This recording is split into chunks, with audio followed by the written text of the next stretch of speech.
Assalamualaikum warahmatullahi wabarakatuh. Perkenalkan, nama saya Angel Fadilah Puryono, NIM 2014010095. Mata kuliah Administrasi Pendidikan.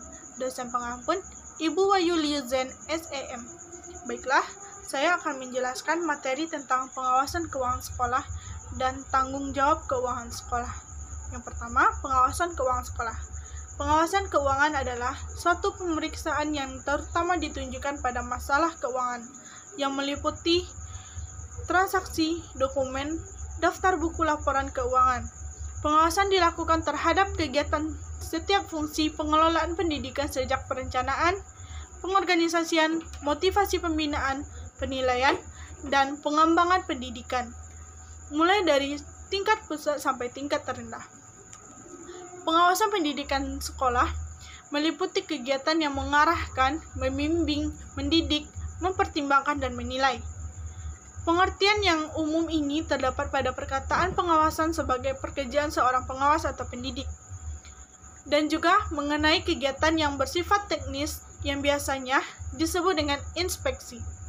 Kegiatan tersebut adalah sebagai proses penerapan fungsi pengelolaan melalui alat dan teknis pengawasan untuk menetapkan apakah rencana, kebijaksanaan, instruksi, dan prosedur itu diikuti atau tidak, dan apakah efektif atau tidaknya pelaksanaan tersebut.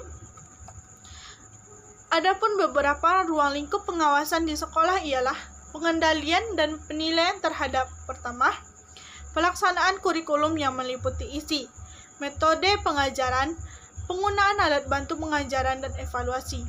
Yang kedua, pendayagunaan teknis sekolah dalam rangka terlaksananya proses belajar mengajar yang efektif dan efisien.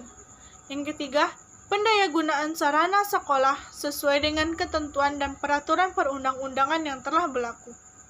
Yang keempat, ketatausahaan sekolah yang meliputi urusan kepegawaian, keuangan, urusan perkantoran, termasuk proyek, agar berjalannya sesuai dengan ketentuan yang berlaku.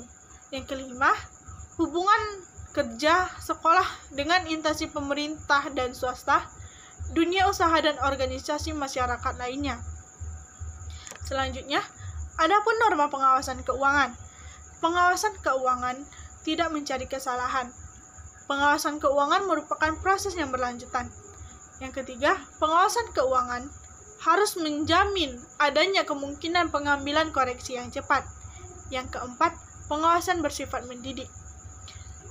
Yang kedua, pertanggungjawaban keuangan sekolah. Semua pengeluaran keuangan sekolah dari sumber manapun harus dipertanggungjawabkan.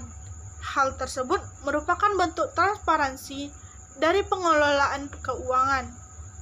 Namun demikian, prinsip transparansi dan kejujuran dalam pertanggungjawaban tersebut harus tetap dijunjung tinggi.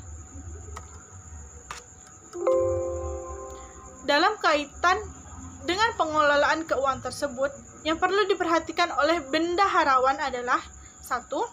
Pada setiap akhir tahun anggaran, bendahara harus membuat laporan keuangan pada komite sekolah untuk dicocokkan dengan RAPBS.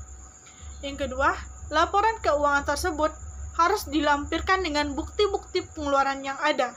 Yang ketiga, kwitansi atau bukti-bukti pembelian atau bukti penerimaan dan bukti pengeluaran lainnya. Yang keempat, neraca keuangan juga harus ditunjukkan untuk diperiksa oleh tim pertanggungjawaban keuangan dari komite sekolah. Baiklah, hanya sedikit itu materi dari saya. Kurang dan lebihnya mohon maaf. Wabillahi taufiq wal hidayah. Wassalamualaikum warahmatullahi wabarakatuh.